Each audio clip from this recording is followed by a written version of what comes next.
Hi there. Today we're talking about what constitutes a balanced and a healthy diet. The main question that we're focusing on is which foods should we eat more of and which foods should we try and avoid. So let's get right to it. In June 2011, the United States Department of Agriculture came up with a new set of dietary guidelines called the MyPlate. By the way, you're looking at an image of that on your screen right now. Now, having analyzed this and some of USDA's previous efforts in the area, I can tell you that MyPlate is definitely better than USDA's previously released and highly criticized food pyramids. You'll find that the MyPlate guidelines are easy to understand, and I suspect that we'll be seeing this image on our food packages soon enough. So it's important for us to interpret this and go through some of the key consumer messages recommended by the USDA. So let's get right to it.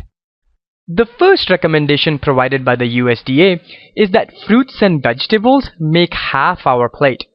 This frankly is very good advice, as fruits and vegetables are excellent sources of minerals, vitamins and carbohydrates that our body needs. Now, the amount of fruits and vegetables you need depends on your age, sex and physical activity. You can calculate the number of cups of fruits and vegetables you need on a daily basis by visiting the website choosemyplate.gov. The same link is also available in this video's description. The second recommendation provided by the USDA is that a quarter of the food on your plate come from grains, and that at least half of the grains you eat be whole grains. Now, while that is a very good start, my recommendation, which stems from the Harvard School of Public Health, is that you make all of the grains you eat whole grains. The source of this information can be found in appropriate links in this video's description. Finally, MyPlate recommends that a quarter of your plate have protein-rich foods like meats, beans, nuts, and seeds. Now, even though MyPlate is a major improvement on some of USDA's previous efforts in the area, it still does not reflect the latest science on healthy eating. For instance, nowhere does MyPlate highlight that beans, fish, and chicken are better protein choices than red meat. MyPlate is also silent on a large portion of the US diet that is junk. This includes sugary drinks, sweets, refined grains, and the like. So, to give you the best advice on healthy eating, I would like to discuss with you the Healthy Eating Pyramid. This was designed by the Department of Nutrition at the Harvard School of Public Health and is by far the best set of healthy eating guidelines available on the web. Let's talk about it a little bit. The Healthy Eating Pyramid doesn't provide any advice on counting calories. Instead, it focuses on identifying and eating quality food. Now, there is one guideline that the Healthy Eating Pyramid comes with, which is that a healthy diet includes more food from the base of the pyramid than it does from higher levels of the pyramid. If you're interested, by the way, in calculating the specific number of cups of a particular food you need on a daily basis, which again depends on your age, sex, and physical activity, you can do that by using the links provided in this video's description. So let us start at the base of the pyramid and make our way up. The Healthy Eating Pyramid, you'll notice, sits on a foundation of daily exercise. Remember the weight change equation. Weight change is equal to calories in minus calories out. So that means that if you burn as many calories as you take in each day, there's nothing left over for storage, and the weight remains the same. Eat more than you burn, however, and you end up adding fat and pounds. Regular exercise can help you control your weight, and it is a key part of any weight loss effort. A 30-minute brisk walk on 5 days of the week is all most people need. Or you can do 25 minutes of a more vigorous activity 3 days a week. These activities include jogging, aerobics, singles tennis, or you can even do a combination of both, the brisk walk and the vigorous activity. Remember, getting any amount of exercise is better than no exercise. So let's move on to the next layer, which contains fruits and vegetables. A diet that is rich in fruits and vegetables has a lot of benefits. Fruits and vegetables can reduce chances of having heart attack and stroke. They also help protect against some forms of cancer and lower blood pressure. Now, you can visit the link in this video's description to calculate the number of cups of fruits and vegetables you need, but the range is somewhere between 2.5 to 6.5 cups of fruits and vegetables a day. Next up are plant-based oils. Plant-based oils are an excellent source of good or unsaturated fat. These oils include olive, canola, soy, corn, sunflower, and peanut oils.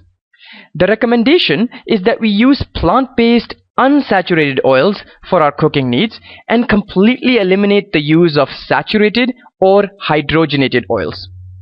Now, we have opined at length about the benefits of eating whole grains in a previous video. We now know that our body cannot digest whole grains as quickly as it can highly processed carbohydrates like white flour. This slow digestion keeps blood sugar and insulin levels from rising and then falling too quickly. Better control of blood sugar and insulin can keep hunger at bay and may prevent the development of type 2 diabetes. Now we'll move on to the next layer, which contains some more healthy fats and proteins. Nuts and seeds have healthy fats, otherwise known as unsaturated fats, and these are good for the heart. Beans and tofu are excellent vegetarian sources of protein. So are fish, poultry, and eggs. A wealth of research now suggests that eating fish can actually reduce the risk of heart disease.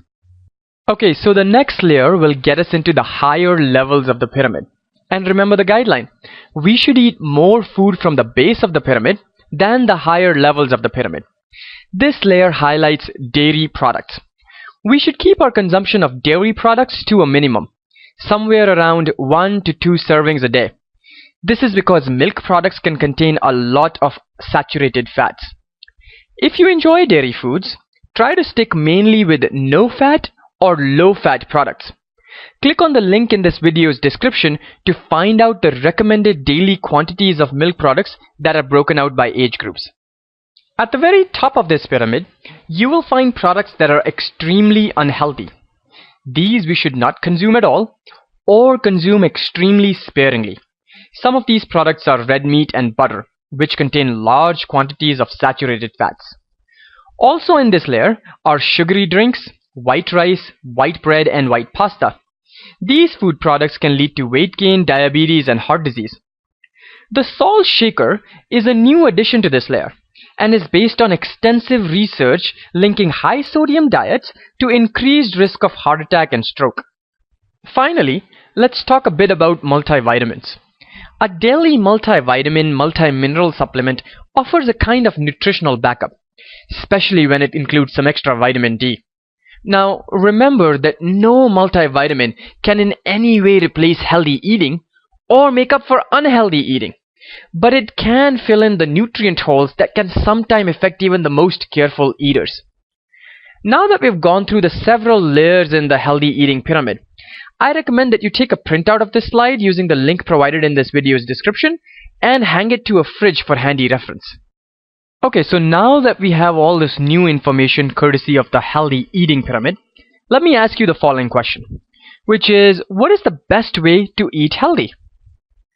Well, the answer to this question is probably the most important advice I can offer in this entire video series, which is, the best way to eat healthy is to learn to cook your own food. Now, I know that our lives are really busy and that we do not have time for cooking. But let's remember that the food we put in our bodies directly affects our health and longevity. I recall a story which was first told by the famous investor Warren Buffett. He said that if you knew that you were only going to have one car for your entire life, you would probably take really good care of it. You would change its oil and fix any engine troubles before they became major problems. You would definitely not disregard your car if you knew that that was the only car you were ever going to have. Well, just like the car, Mr. Buffett added, you only get one body for your entire life. So, clearly this story tells us that it is important for us to take care of our body and eat healthy. And the best way to eat healthy is to learn to cook your own food. This way you can choose real food, you can use healthy oils, and you can limit your sugar intake. In the next video, we're going to discuss how to read a package label.